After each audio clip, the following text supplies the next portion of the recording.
работи, мама? Штрака на компютъра само по време на лягане на пътати и вика. Тати работи интернет. Какви културни събития има в Столипиново? Какви културни? Ядли, пили.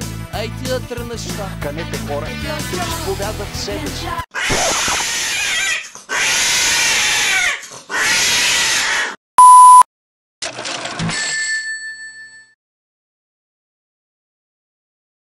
Мама работи крупе и ходи на банкет.